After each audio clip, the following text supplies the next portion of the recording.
Então, vamos falar hoje sobre inteligência artificial, sobre deep learning, sobre machine learning, um monte de coisa que são os learnings e as máquinas conversando com a gente.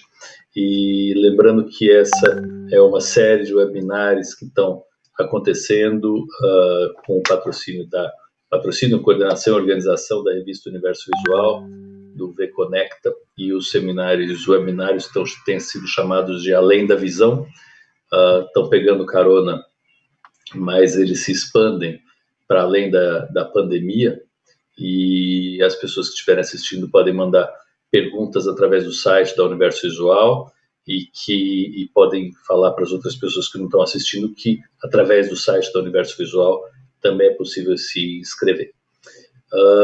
Estamos aqui com o Edu e com o Daniel, Eduardo Pontes Reis. O Eduardo, ele é formado, fez formação médica, é um médico pela Unesp, residência em rádio pela Unicamp, especialista em neuroradiologia e informática médica pelo Einstein, e ele é um pesquisador hoje do Einstein, com foco na aplicação de técnicas de aprendizado de máquina, deep learning e imagem médicas, e atualmente é consultor em Analytics do Departamento de Big Data e Analytics do Einstein, e traz uma visão médica ao desenvolvimento dos algoritmos de inteligência artificial para a saúde. Eu acho que é super interessante essa tua descrição, e é roubada, não é minha, você mesmo que fez, que fala bastante de qual é o papel do médico nessa história de algoritmo. Acho que esse é o grande diferencial que a gente tem. Eu tenho falado bastante de design médico, né? Design, como é que nós médicos participamos dessa revolução tecnológica sem ser só o usuário final que dá trabalho para o pessoal da TI, né? Como é que a gente entra um pouco antes disso tudo. E o Daniel Ferraz, Daniel é oftalmologista, grande amigo, tem graduação na Universidade de Pernambuco, residência na Altino Ventura, fez fellow na EPM, depois foi para a USP, fez um sanduíche no Hopkins, tem um doutorado pela USP, pós-doutorado na Unifesp e agora está no Moorfields, trabalhando com inteligência artificial em alguns projetos grandes, com alguns nomes importantes em imagens e retina, especificamente, ele é um especialista em retina. Então, acho que queria começar deixando vocês falarem um pouquinho de vocês, se apresentarem. Du, se quiser começar a estressar algum ponto interessante do que você faz, quem você é, como é que você chegou aí, podia ser legal. Legal. Muito obrigado aí. Primeiramente, gostaria de agradecer o convite aí, também, né, a participação e poder ter esse bate-papo, né? Acho que legal durante a pandemia, né, a gente poder ter essa troca. É um prazer, então, estar aí com vocês, Paulo e Daniel. É até engraçado a hora que você estava lendo a descrição, né, que você falou, que eu fiquei ansioso, falei, não sei exatamente o que está escrito aí, vamos ver. Mas é um pouco nesse sentido, né? O que aconteceu foi que eu comecei a me interessar por essas tecnologias, digital health, como aplicar esse tipo de todas essas tecnologias que a gente está vendo, né, para o paciente, como trazer isso realmente de valor para ele, né? E o Big Data, a gente como área, né, falando agora Big Data Analytics, que é um departamento no Einstein que surgiu em 2015, 2016, ele começou pequeno, veio se estruturando ao longo dos anos, começou pequeno com 5 pessoas, hoje nós somos talvez em torno de 40, 50 pessoas, sempre também com essa abordagem multidisciplinar, então nós temos não só eu que sou médico lá, né, o departamento ele é liderado pelo Dr. Edson Amaro, e que também é um neuroradiologista, e aí, então, ele é mais um desses elementos que eu quis trazer, é o seguinte, ele é mais um desses elementos que somado com prontuário eletrônico, os aplicativos, os wearables e todos esses elementos que trazem a saúde digital, a transformação digital de todas as indústrias que a gente está vivendo mais agora durante a pandemia. Então, ele vem somar, ele vem agregar, na verdade, de todas essas fontes de dados para a gente tentar realmente trazer algo de valor.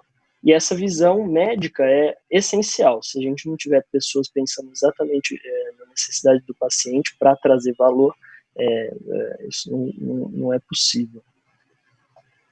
Legal. Eu comecei a me interessar nisso durante a residência, e eu estava na Unicamp, e foi quando eu fiz um curso chama Biodesign de Stanford, veio os professores de Stanford em Curitiba.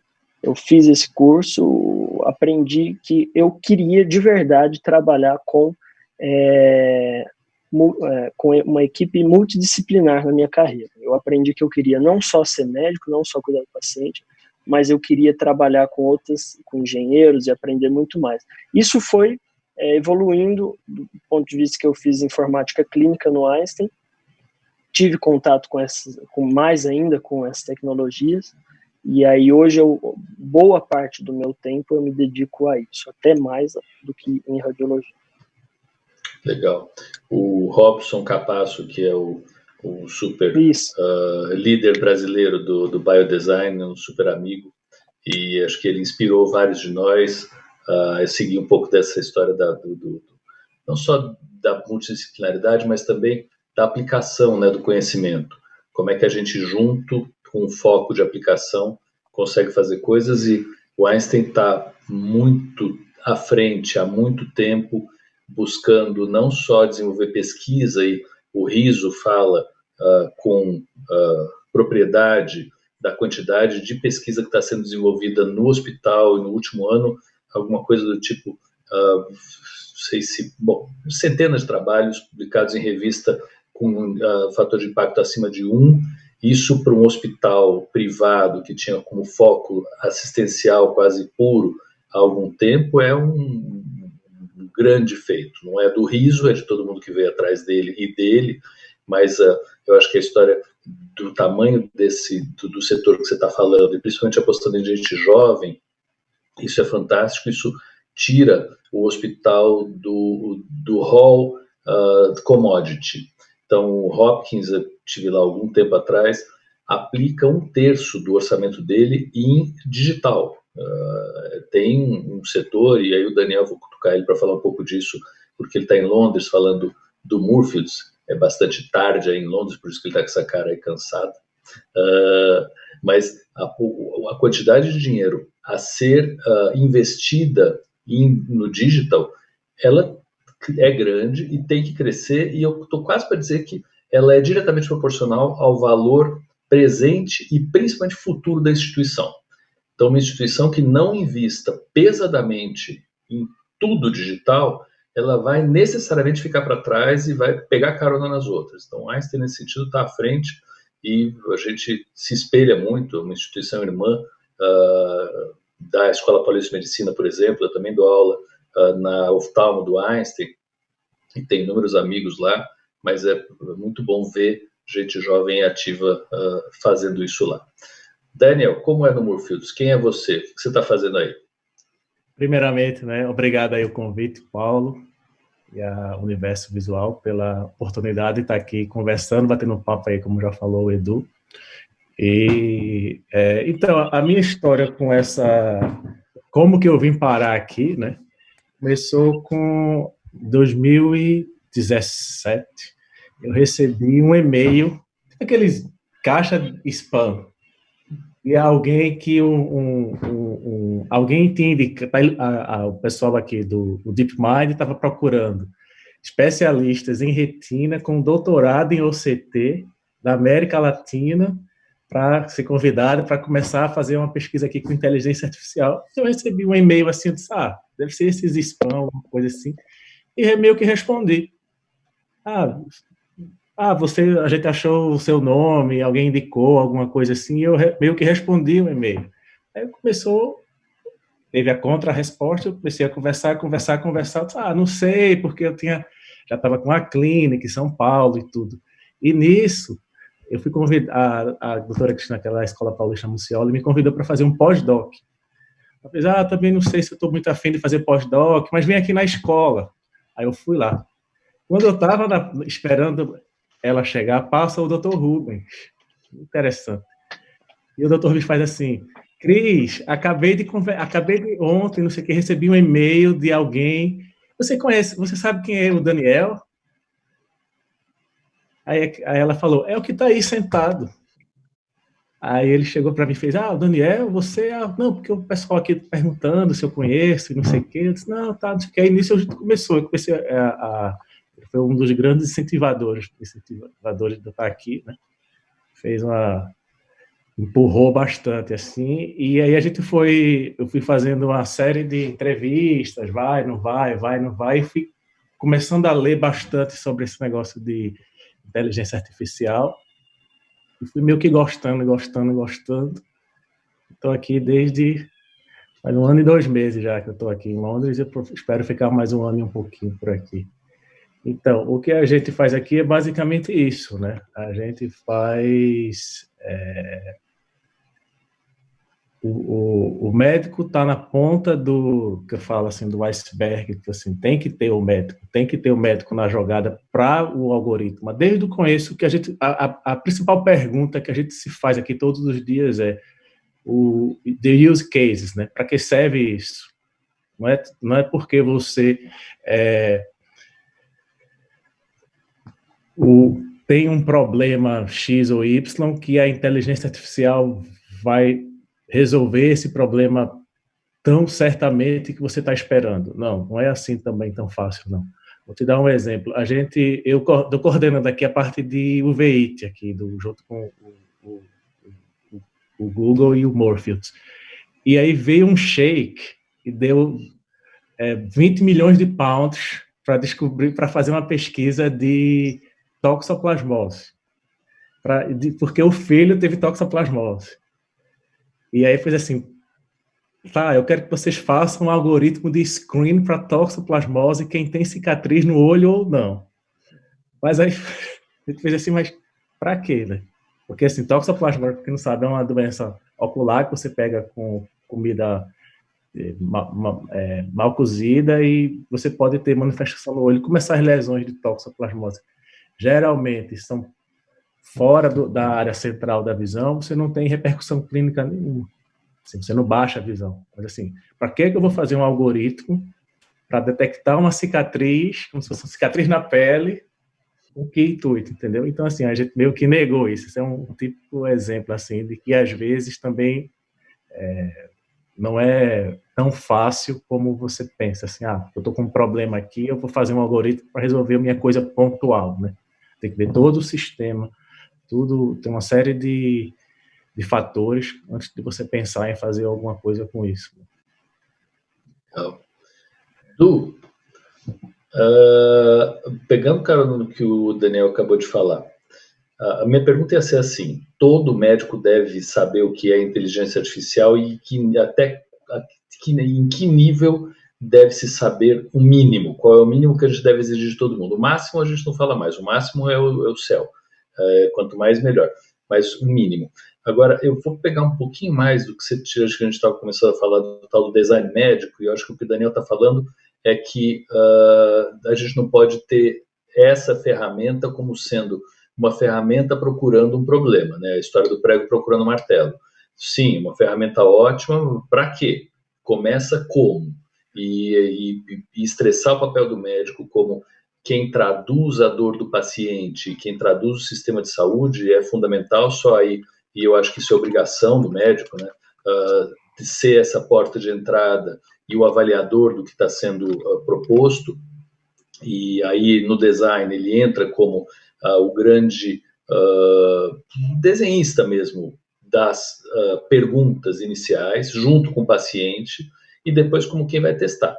E tem uma iniciativa que eu gosto muito no Canadá, que se chama SPORE, acho que é Society of Patient Oriented Research, alguma coisa assim. E, por acaso, minha filha trabalha nesse negócio aí, ela faz college no Canadá e está trabalhando nessa sociedade. Bom, a conversa é assim: não se começam pesquisas clínicas no Canadá se não tiver paciente no board da pesquisa clínica. Então, se não tiver uma pergunta, não tem papo, não tem conversa. Eu não vou fazer uma coisa para dizer que a minha ferramenta é mais legal do que a sua. Eu vou fazer se tiver uma pergunta real. Acho que isso é fundamental como médico, a gente tem estampado na pele, né? A gente não sempre se forma com essa cabeça, mas acho que a gente tem que, principalmente hoje em dia que a multiplicidade de ferramentas é tão absurda, ter bastante bem montado, para que a gente está fazendo aquele negócio. Mas volta a pergunta, do quando precisa saber inteligência artificial, até que ponto? Muito legal a pergunta. Isso e muito a respeito do que estava conversando hoje, né, exatamente sobre isso, por conta de um artigo que foi publicado por um colega nosso do MIT, que é o Leo Anthony. Eles publicaram um artigo agora, foi dia 19 agora, então fazem, 3 dias. E a gente estava lendo esse artigo e discutindo esse artigo exatamente sobre educação de inteligência artificial. O artigo chama o que os estudantes de medicina realmente precisam saber sobre inteligência artificial, que é exatamente a sua pergunta, né? Mas, na verdade, a gente estava discutindo isso porque nós estamos preparando agora o 3º ano da disciplina optativa para os estudantes de medicina do Einstein. Então, o Einstein tem o curso de graduação, e a gente lá em 2018, esse é o 3º ano, começamos a oferecer um curso optativo no 2º semestre de todos esses anos, para os estudantes de medicina que se interessam por inteligência artificial. Um dos pontos muito legais é que ele é optativo. Isso é muito interessante, porque vem as pessoas que realmente estão interessadas. Mas há, obviamente, com as faculdades se preparando para essa necessidade de que cada vez mais estudantes de medicina e cada vez mais médicos formados já procuram um treinamento adicional em inteligência artificial, e cada vez mais eu acredito que é realmente necessário ter esse treinamento adicional, que se torne uma disciplina obrigatória. E a gente vê que algumas faculdades nos Estados Unidos, em Boston, então, por exemplo, né, o MIT não tem uma faculdade de medicina, mas eles têm uma parceria com o Harvard, esse laboratório especificamente através do Beth Israel, o hospital lá, um hospital de Harvard. Esse hospital é um dos pioneiros em informática clínica. Então, eles já têm esse curso já faz anos, não só de inteligência artificial, mas como de informática mesmo, de computação. E uma coisa que a gente quer trazer esse ano de diferente foi, e que realmente para mim eu não achava que era tão importante, mas a gente quer trazer pelo menos o básico para os alunos, é como programar. Então,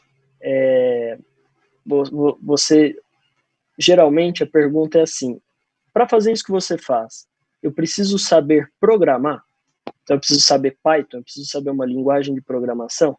E a resposta certa é não, você não precisa. Nenhum médico precisa saber programar para se envolver com inteligência artificial ou trabalhar com isso. E cada vez mais as pessoas me fazem essa pergunta, cada vez mais eu fui mudando um pouquinho a entonação. E hoje a minha resposta é que não, mas eu recomendaria fortemente todo estudante de medicina, todo médico, a aprender um pouquinho de Python, vamos dizer, um pouquinho de programação. Não só porque ele é médico, porque eu acho que toda profissão se beneficia muito, né, da informação e tudo mais.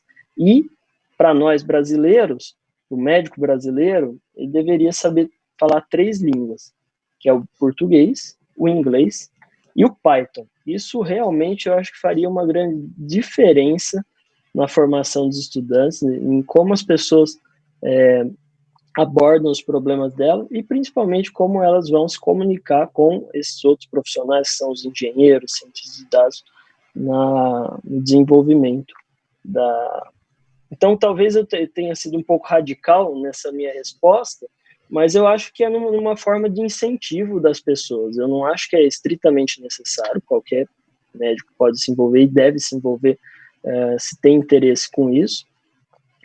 E a educação ela é necessária, não só para o estudante de medicina, como para os médicos, e ela está cada vez mais disponível. Nós temos cursos, nós estamos oferecendo os cursos de formação continuada, né? Existem esses cursos no Einstein, e para a graduação também. Então, nesse sentido, eu vou emendar um pouco do restante da próxima pergunta, que é essa questão do entender o uso, a aplicação da inteligência artificial, porque as duas coisas elas têm a ver. Porque quando você vai desenvolver como você bem colocou, quando você vai desenvolver um projeto de inteligência artificial, você tem que fazer a pergunta exata, ou qualquer projeto. E a gente aprendeu, você aprendeu também lá com o Capasso, com o Robson Capasso, no Biodesign, que o importante é fazer essa pergunta certa, ou melhor, a gente coloca um need statement. Então, é uma frase que a gente formula, né, e a gente aplica isso no Einstein, a gente aplica tanto no setor Big Data, a gente tem uma metodologia para fazer esse assessment a todos os projetos que chegam da área. Então, a gente formula uma frase exatamente para conhecer essa necessidade do problema, entender ao fundo o problema e saber se essa é a melhor forma de resolver o problema mesmo, ou não, se existem outras formas que não é ciência de dados, que não é inteligência artificial, como o Daniel muito bem colocou, né? Às vezes você tem que falar para a pessoa que quer investir, às vezes, nesse projeto aí que ele citou, e falar, mas existem outras formas melhores da gente tratar esse assunto. E ser bem honesto em relação a isso, porque senão você vai chegar no final do projeto, gastar uma enorme energia e você só vai ter gastado energia, você não vai chegar a nada. Então é muito importante, e eu coloco essa resposta de entender o problema que você está querendo resolver com esse exercício. Formula uma frase, chama need statement, tem vários jeitos de formular need statement, mas ela tem que ter basicamente a população, né, que você vai precisar entender, que você vai precisar solucionar o problema em si, e o outcome, o que você espera obter como resultado daquilo que você vai resolver. Então, se você vai, por exemplo, toxoplasmose, você quer resolver toxoplasmose, depois você tem que medir como que você realmente, se você realmente reduziu isso. E tudo isso tem muito a ver com educação, porque o médico, quando a gente vai, quando ele vai aprender ou ele precisa usar a inteligência artificial, é o papel dele exatamente analisar, interpretar o uso da inteligência e indicar o uso da inteligência artificial. Então, se ele não souber exatamente qual é o problema que ele está querendo solucionar com a inteligência artificial, ele vai usar aquela ferramenta sem um objetivo específico para o paciente. Muitas vezes ele pode até, isso é igual ao exame diagnóstico, ele pode até pedir o exame, mas quando vier o resultado, ele não vai conseguir interpretar. Então, esse artigo ele fala muito legal isso, porque o médico ele tem que aprender a usar, ou fazendo um paralelo com o exame diagnóstico, ele tem que saber pedir, né, tem que saber usar, ele tem que interpretar, e ele tem que explicar. Então, é muito importante o médico se envolver, trabalhar lógico que tem uma base teórica para o médico aprender a usar as ferramentas, mas é muito na prática e tentando aplicar cada vez mais. E aí, dessa forma, eu acredito que a gente vai cada vez mais ver realmente a inteligência artificial sendo usada e outras ferramentas sendo utilizadas no contexto clínico. Acho que eu falei bastante demais, então eu vou passar a palavra. Eu queria só complementar aqui, que o pessoal tem sempre me perguntado também, se você hoje, como médico, assim, o que é que você acha que deveria aprender para quem está começando alguma coisa, nem que seja qualquer curso superior, independentemente se é médico, se é engenheiro, se é coisa, eu sempre respondo inglês e matemática. Matemática é a base de tudo, porque eu sei, inteligência artificial é matemática pura. E a gente vê muita coisa assim, no Brasil, a gente, como médico, a gente se envolve muito pouco com estatística. Eu acho que é uma coisa assim que o pessoal que quiser ter um diferencial, quiser investir em alguma coisa, faça uma coisa de algum curso, uma pós, alguma especialização em estatística e com inglês também, e eu acho que é bem por aí, sim. Eu vou levantar um pouquinho esse sarrafo, Daniel, e para você. Minha enteada estuda no Porto Seguro e eles têm, assim, com algumas escolas aí de elite no Brasil, um negócio chamado Scratch Day. E o Scratch vem lá do MIT, que é um programa para você fazer um Object-Oriented Programming, que você arrasta a coisa daqui para lá para fazer os bonequinhos andarem, e ela tem 9 anos. Então, a pergunta é, a hora de colocar isso é na pós ou a gente consegue colocar isso mais para trás? E só complementando, tem um monte de gente fazendo pergunta aqui no chat e falando que como é que a gente consegue fazer com que o investimento em ciência, tecnologia e educação para a tecnologia ande no país com o negacionismo que hoje eles estão falando que existe, e eu concordo. E se isso, como é que isso é refletido, como é que você percebe isso aí na Inglaterra, se você percebe algum movimento um pouco mais de base para que isso venha já feito. A gente não ensina, igual você falou, matemática depois, mas a gente ensina bioestatística. E também bioestatística é alguma coisa que a gente vê em vários locais sendo ensinado ou no college, que é muito interessante, a gente não tem college aqui, o que é uma pena, né? Essa formação mais básica e dura de crítica, de metodologia científica, de ferramentas, de por que eu uso, por que eu não uso, e depois você vai fazer a aplicação, né? A gente acaba misturando tudo. Mas a gente tem bioestatística também sendo discutida em algumas escolas em ensino médio. Que horas que você acha que dá para colocar isso, levantando um pouco o sarrafo e sendo, assim, relativamente realista, mas bastante otimista também? Porque não que a Inglaterra não tem gente mais criativa ou menos criativa, gente é gente, e a planificação britânica, ela é bem importante, né? A história de meritocracia cola muito menos em país europeu do que aqui, né? A ideia é todo mundo é igual, vamos fazer tudo para assim, nivelar, trazer todo mundo, então vamos dar o mínimo para todo mundo, e está na hora de dar o mínimo para todo mundo, aí eles pensam em dar o mínimo para todo mundo, incluindo a tal da matemática avançada, ou a bioestatística avançada, estatística avançada, como de vez em quando eles chamam de inteligência artificial.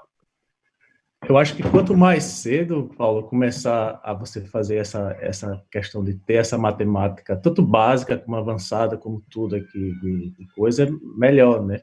Acho que o grande diferencial daqui para a Inglaterra, para o Brasil, é basicamente isso. É como a gente vai ficar aqui debatendo, é a educação mesmo, assim, o nível, o acesso à educação aqui é muito mais fácil, assim, para todo mundo, mesmo pública, né?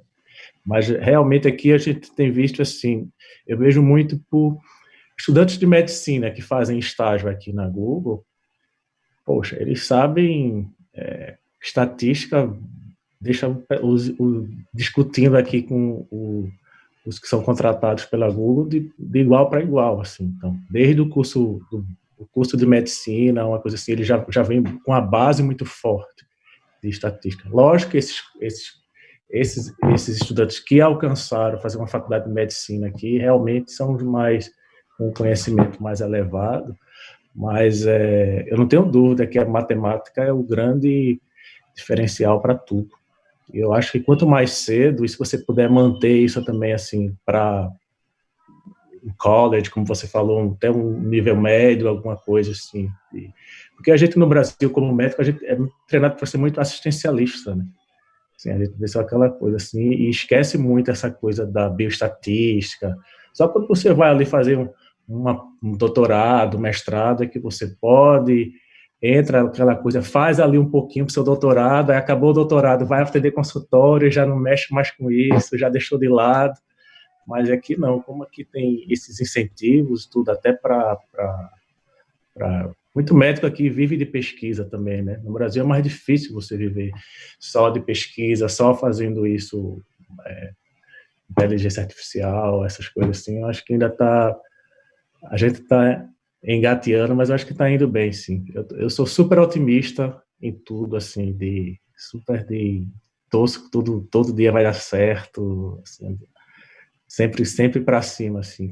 Eu acho que a gente não deixa muito a desejar com alguns centros aí fazendo inteligência artificial e tudo, assim, você vê o DASA, você vê alguns outros a rede, o IDOR, a própria Unifesp tem feito algumas coisas também com inteligência artificial e eu acho que está indo, acho que vai chegar assim, a gente tem.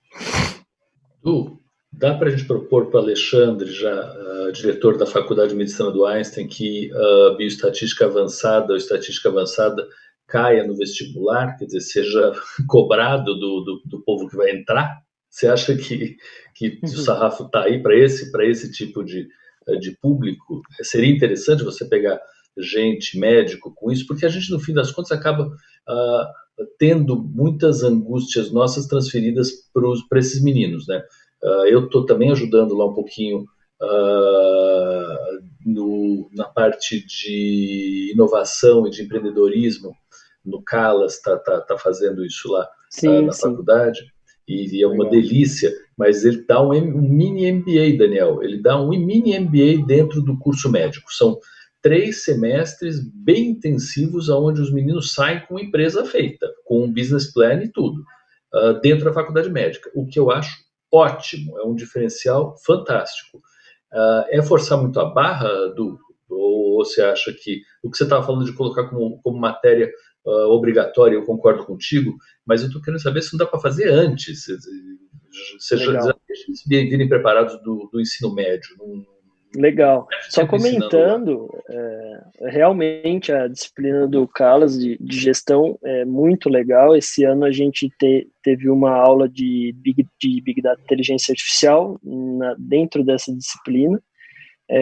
Também é muito legal e só também comentando mais, é surpreendente até a forma como os alunos de terceiro ano, quarto ano, estão tendo, né, os alunos de medicina, estou falando ainda, né, já estão tendo e sendo preparados para estatística avançada, né, vários níveis de bioestatística, e como o currículo ele vem sempre sendo, é uma faculdade nova, então, né, já tem um currículo novo, e ele vem sempre sendo atualizado para trazer essas coisas.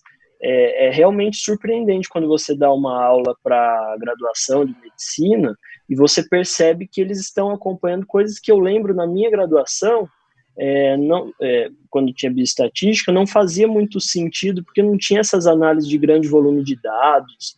Às vezes, na medicina, o médico, a gente fica focado bastante, né, nas estatísticas necessárias para entender os clinical trials, mas talvez quando você está falando de outras distribuições de dados, que é como a gente trabalha às vezes na inteligência artificial, ciência de dados, talvez você tenha que entender outros tipos de métricas, outros tipos de coisas que os alunos, eu não sabia que eles já iam ter tido esse contato, tudo mais, mas é surpreendente porque eles estão realmente sendo bem preparados e estão acompanhando, e estão, eu acho que indo muito bem nesse sentido. Lógico que é uma necessidade de todas as faculdades e todo mundo acho que precisa se preparar nesse sentido. Mas isso que você colocou, eu acredito, concordo com o Daniel, que eu acho que é quanto mais cedo possível.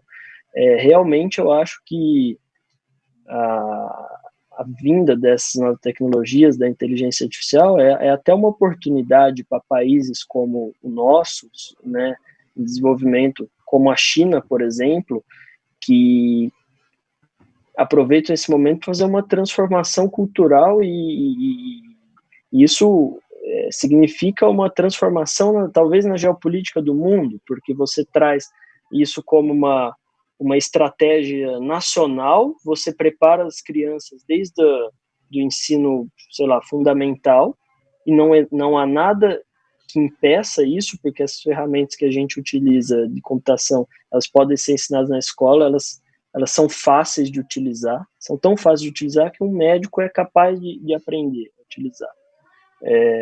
E nada impede das crianças fazerem desenvolverem os seus próprios algoritmos, utilizando os dados que estão publicamente desenvolvidos. Os algoritmos e as bibliotecas de programação são abertas, open source, estão disponíveis. Nada impede de uma criança criar um algoritmo, como você disse, criar uma empresa, talvez, ou uma coisa que possa melhorar a vida das pessoas. Então, eu acho que essa provocação que você colocou, será que precisava cair no vestibular?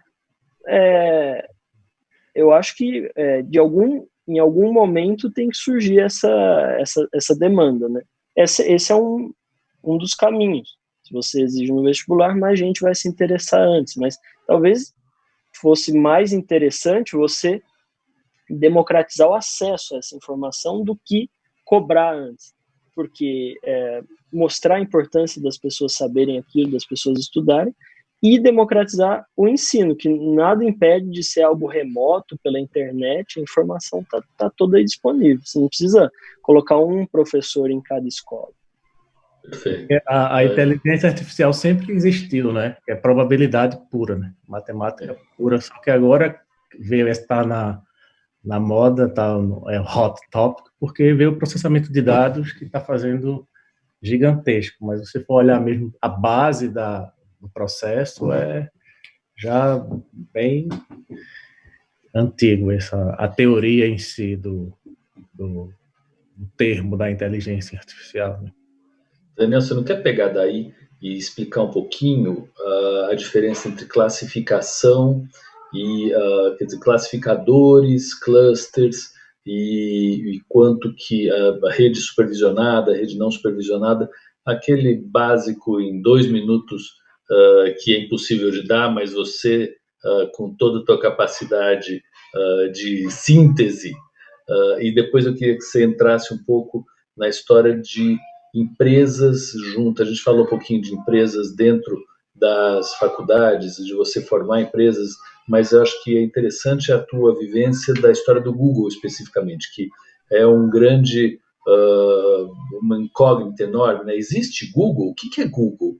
E, né, e você está do lado do Google. E aí, só para você tirar um pouquinho dessa coisa de muito glamurosa, né? Do que é esse tal desse Google aí e como é que nós nos relacionamos com esse tal desse Google. Mas você não quer passar uma tinta rápida na história de o que é classificação, estatística avançada, rede supervisionada e não, e depois entrar no Google?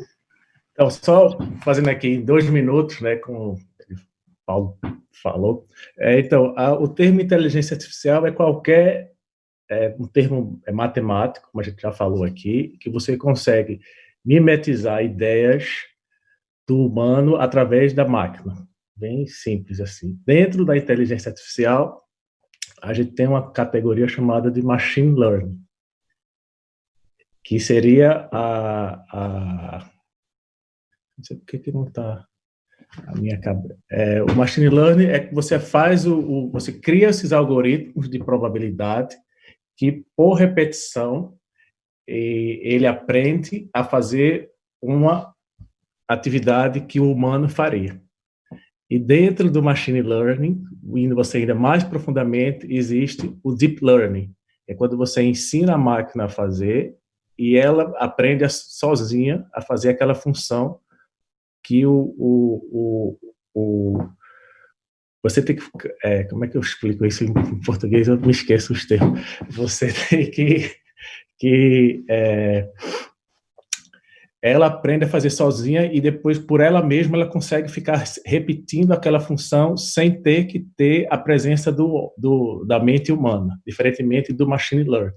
Aí do machine learning também você tem essa questão dela pode ser supervisionado, onde você fica ali do lado, dando as funções e você fica supervisionando a máquina, vendo se ela está indo certa, se ela está indo errado e fazendo pequenas correções. E existe o não supervisionado, que é mais grosseiramente, é quando você deixa ela fazer só, mas em algum momento você vai ter que fazer como se fosse uma checagem disso. Bem a grosso modo mesmo assim, essas definições de inteligência artificial. Mas o que mais você tinha falado para falar da Google? Para você tirar um pouco o glamour da Google. Espero que eles não estejam escutando. Então, a Google, existem vários departamentos aqui. Você, assim, tem a parte da pesquisa, a parte comercial, a parte legal, a parte de inovação sem ser de aplicativo, tudo isso eu fico lá mais na parte da pesquisa em si, na área da oftalmologia. E realmente, assim, é uma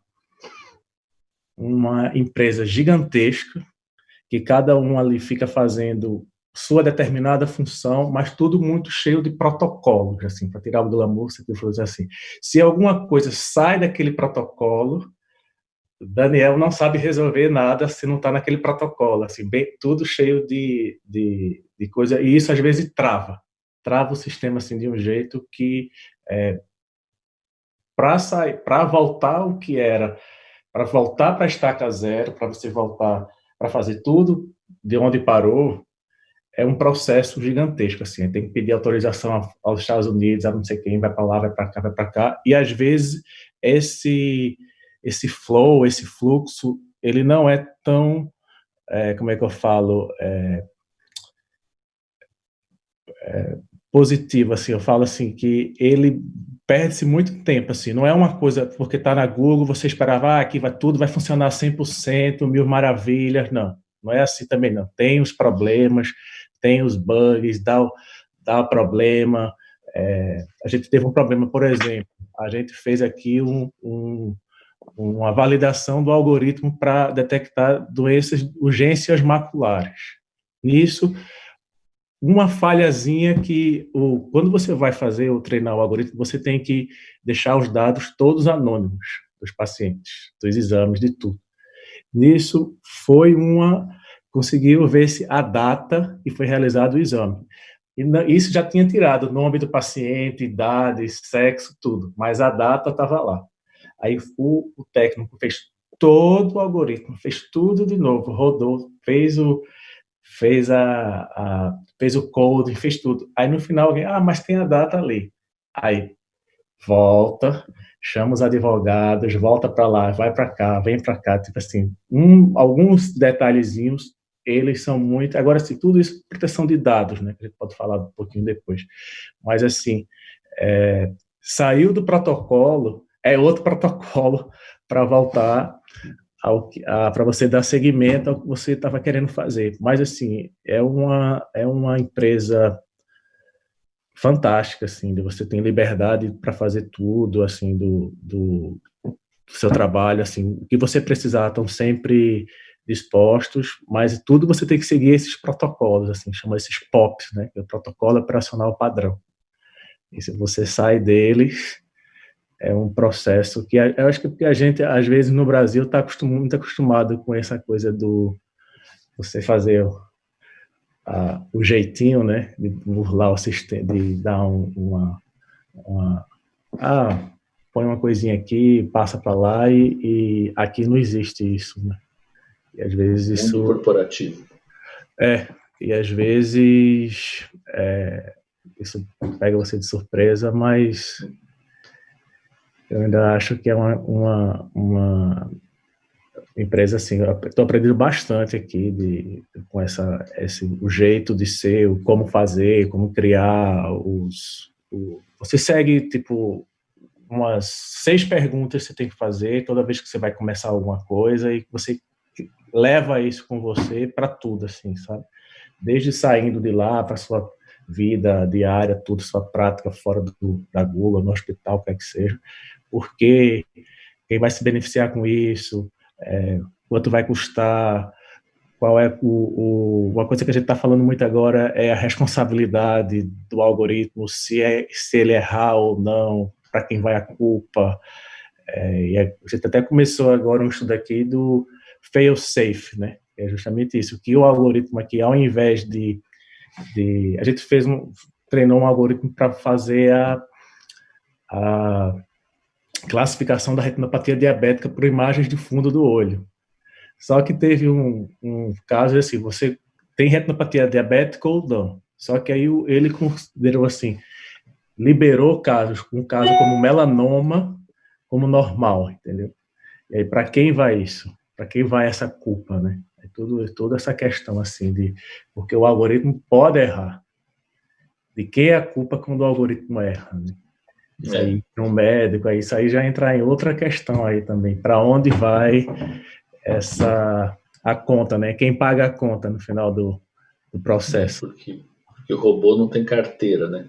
O robô não tem carteira e não tem liberdade para ficar privado da liberdade, né? Que é Mas é isso que a gente é sempre, isso que a gente sempre faz. bate nisso, né? Porque quando você vai desenhar, você vai fazer o seu algoritmo, você tem que ter a pergunta muito bem estruturada. Para que você quer isso? A pergunta é: eu quero um algoritmo para ele me dizer se você é referenciável ou não como retinopatia diabética. Se ele falhou em dizer melanoma, teoricamente não estava na minha pergunta inicial. Entendeu? Assim, mas realmente, assim, se acontecer isso, mas como você já tinha desenhado o algoritmo para dizer só que ele é referenciado ou não, ele atingiu o que a gente estava propondo, mas passou um caso de um câncer raríssimo e que para onde vai para onde vai a conta, né?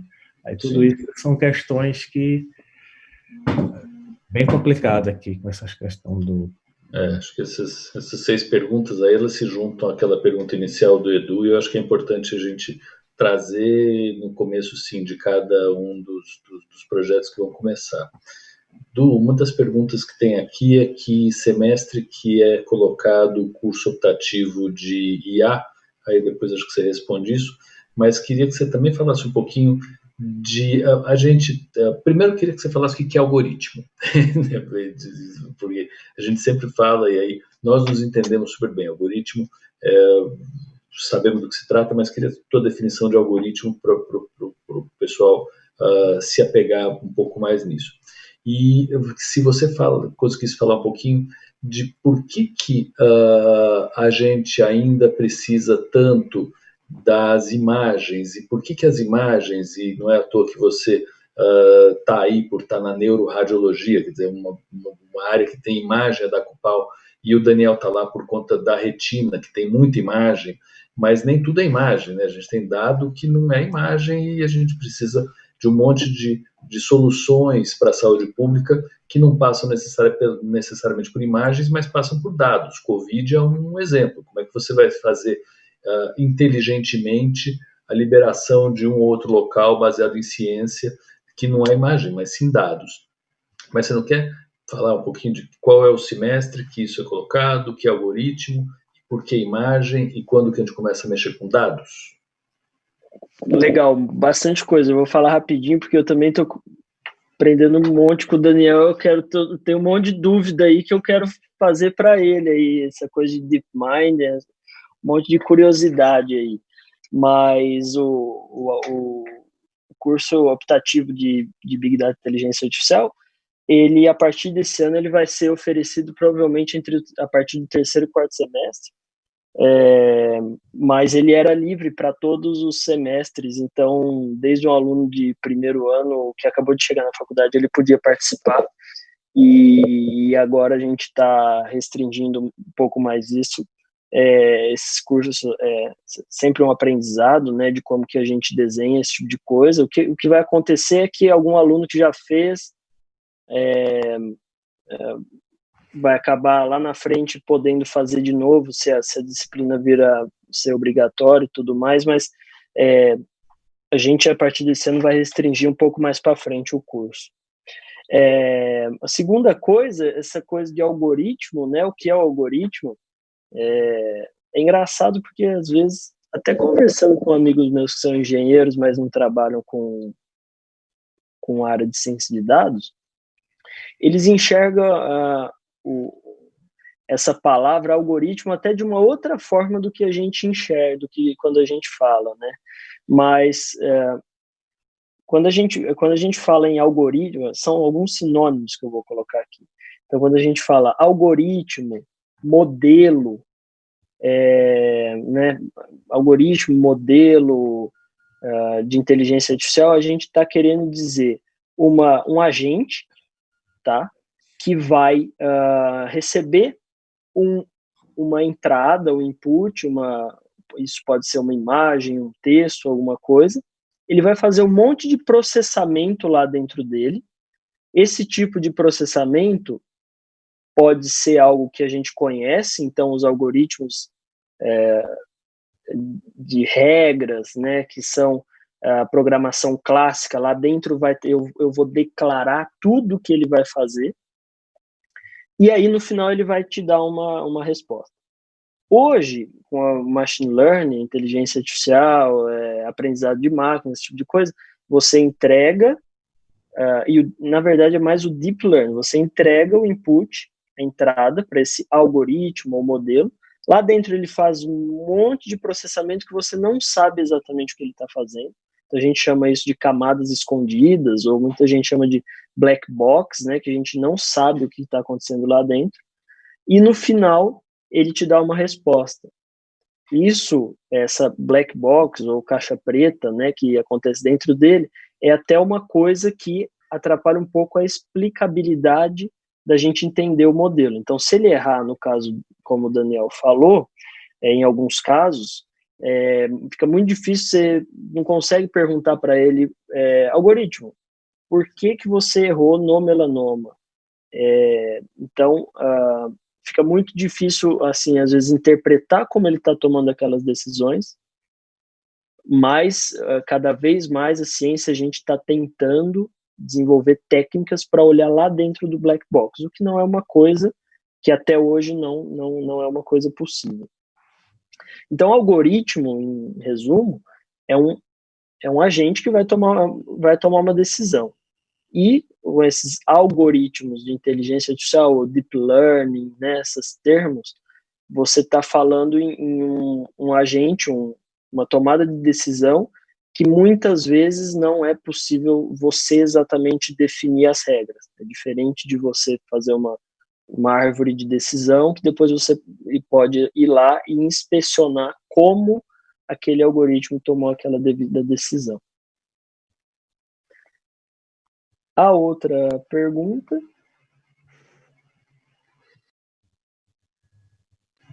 Oi. Eu acho que eram essas duas. Era essas outra duas, pergunta, né? Acho que eram essas duas perguntas que queria aí continuar do Daniel, perguntando o seguinte para ele, porque a gente não tem mais tanto tempo assim.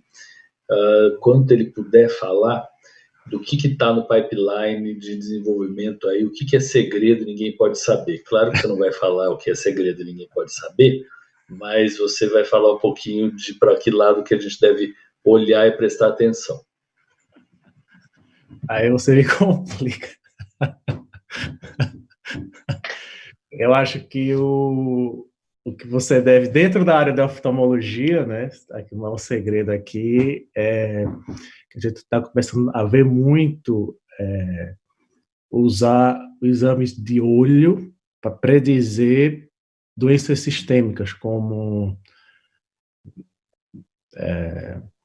doenças desmielinisantes, Alzheimer, demência, também probabilidade de ter infarto. E aqui o grande top secret, assim, o secret que eu vou falar aí para vocês é que aqui tem tem um banco de dados chamado UK Biobank. Desde 2005, eles investiram 60 milhões de libras para integrar todos os computadores de Londres. E aí a gente começou a mexer agora na parte de... É super interessante sim, que é parte de... Só um exemplo aqui. Começou a ver esquizofrenia. E dos casos de esquizofrenia, todo paciente acima de 40 anos fez um OCT, uma retinografia, quando passa em qualquer hospital desde 2005. Só a gente está conseguindo ver, predizer se você vai ter esquizofrenia pela imagem do fundo do olho.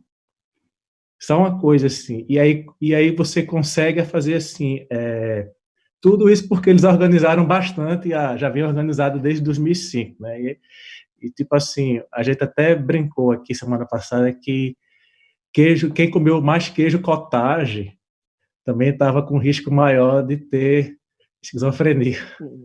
E pelo fundo do olho também.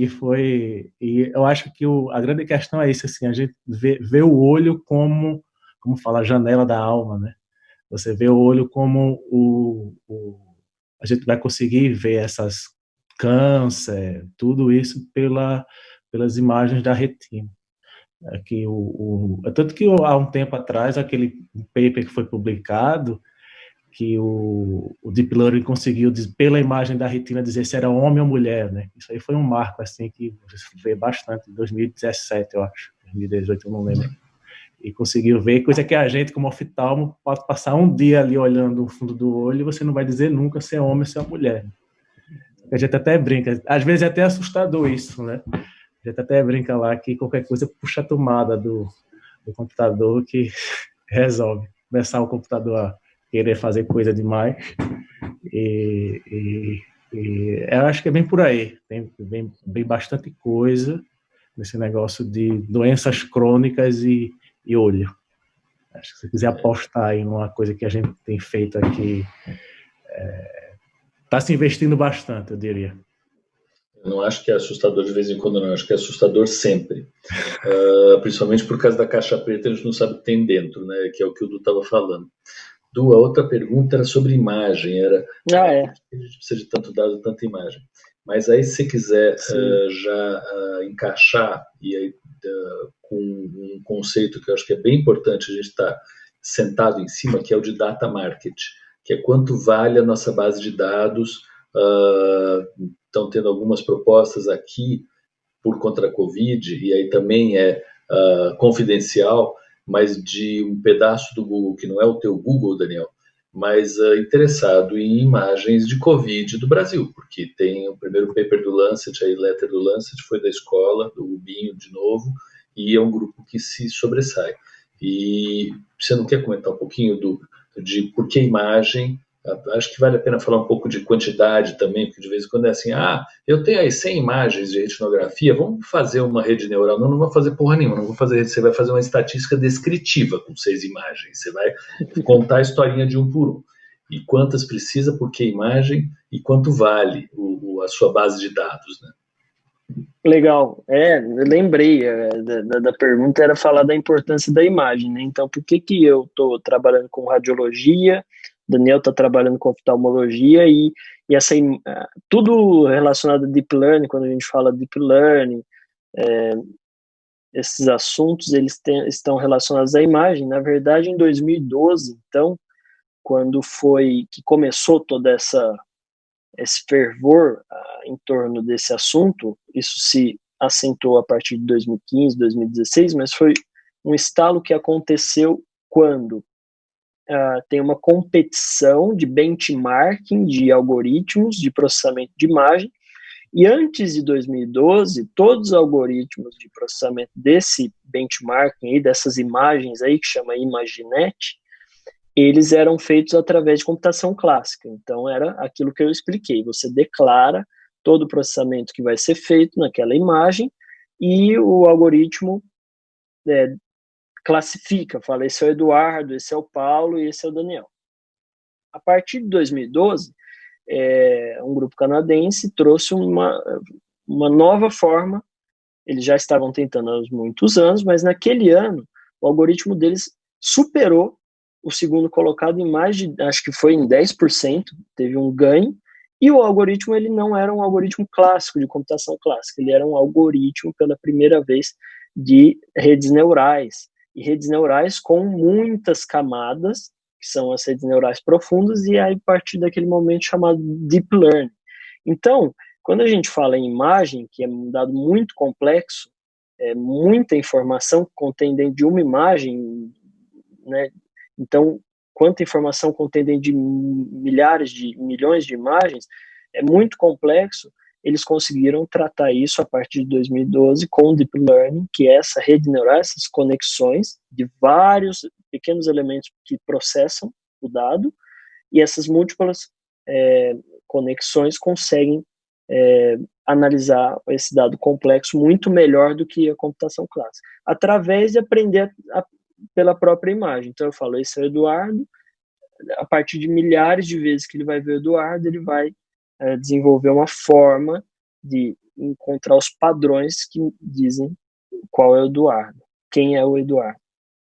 E isso veio evoluindo muito dentro de duas áreas, que é reconhecimento de padrões, né? Então, é muito diferente você falar que a inteligência artificial vai dominar o mundo, que ela raciocina, que ela encontra causa e efeito, é coisa diferente. Hoje o que nós temos que Deep Learning faz muito bem é reconhecimento de padrões. E reconhecimento de padrões em imagem, também reconhecimento de padrões em texto, e esse é o NLP, Natural Language Processing, é por isso que você tem tradutores de texto que você usa no Google, muito bons, reconhecimento de padrão de voz, então veja, sempre reconhecimento de padrão, de voz transformar em texto, e o Google encontrar toda aquela, quando você digita uma coisa, ele já tenta predizer o que você está tentando escrever, baseado em um grande, enorme volume de dados que vem para essa coisa que você falou. Como é um aprendizado supervisionado, que você fala milhares de vezes, esse é o Eduardo, esse é o Paulo, você precisa de milhares de dados, de imagens do Eduardo, milhares de imagens de cada exemplo, para conseguir que a máquina aprenda vendo repetidamente aqueles exemplos. Isso é o que a gente chama de aprendizado supervisionado, que foi o que o Daniel explicou anteriormente para a gente. Então é por isso imagem, e um outro grande campo que vem nos últimos anos evoluindo até mais do que imagem, que é processamento de linguagem natural, que é o texto livre mesmo, que também, ano após ano, a gente vem tendo uma série de descobertas impressionantes.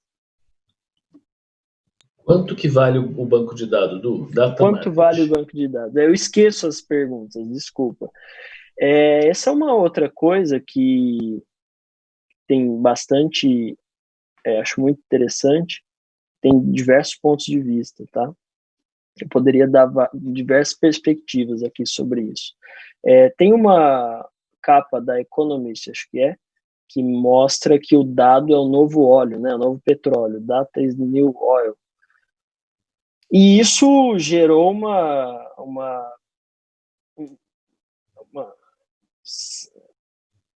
todas as empresas colocaram uma cerca em volta dos dados deles, achando que o dado dele é muito importante. Dado de saúde é até mais rico, né? É mais importante. Exatamente, talvez pela dificuldade de acesso, por todo o sigilo que deve envolver a privacidade em torno disso. O fato é que, agora falando especificamente da área da saúde, o dado, ele é desde o começo do paciente. Lógico que existem legislações, cada estado dos Estados Unidos tem a sua própria legislação, mas do ponto de vista de propriedade do dado, não há nada mais correto do que devolver esse dado para o paciente. E uma das formas que eu acredito que é uma das melhores formas de devolver o dado para o paciente é exatamente fazer compartilhamento de dado, lógico, anonimizado, tomando todas as precauções de ponto de vista de sigilo daquele dado e tomando todos os cuidados, mas você devolver o valor daquele dado fazendo a abertura dos dados. Isso é uma cultura que está acontecendo, vem sendo ao longo dos anos, vem sendo desenvolvida, está numa ascendente muito grande. A gente tem visto durante a Covid muitos exemplos e a gente tem participado de algum deles. A própria FAPESP está organizando um banco de dados comum de dados de Covid. A gente, dentro das 2-3 primeiras semanas, o Einstein, a gente publicou um datatom no Kaggle, que a gente anonimizou e liberou os dados laboratoriais dos pacientes com Covid para os cientistas de dados do mundo inteiro poderem desenvolver algoritmos de inteligência artificial.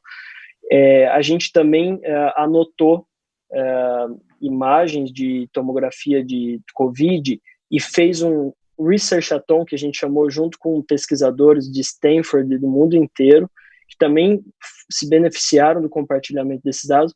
Lógico, deixando muito claro que todo esse compartilhamento é seguro, nenhum paciente consegue ser identificado e tudo mais. Mas há uma tendência nesse sentido, que vem junto com o Open Data, né, Open Research, né, então pesquisa aberta, esse tipo de coisa, que eu acho que nos próximos anos vem a se acentuar. Se você não cobra por aquele dado que não é seu, tá? Você não está cometendo, no meu ponto de vista, você não está fazendo nada de errado. Na verdade, você está fazendo o certo, porque você está devolvendo à sociedade exatamente de quem que é aquele dado, quem mais deve se beneficiar por aquele dado.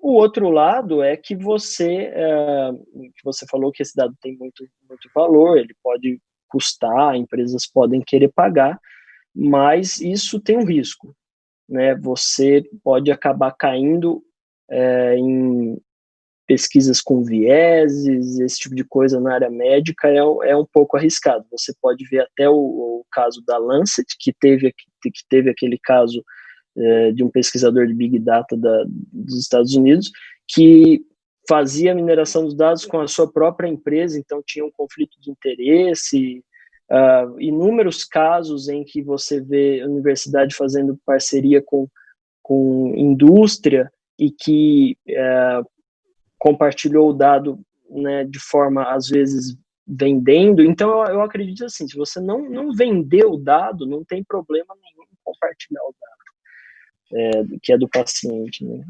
Isso é um pouco da minha filosofia, mas realmente o dado ele tem muito valor, porque sem o dado você não faz.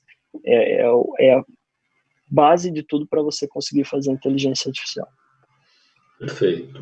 É um pensamento do bem, eu acho que é muito bem-vindo, é uma agenda positiva essa tua, e quando a gente fala dos open, que são os colaborativos, a gente tenta loucamente conseguir que isso seja incorporado em uma matriz mental, né?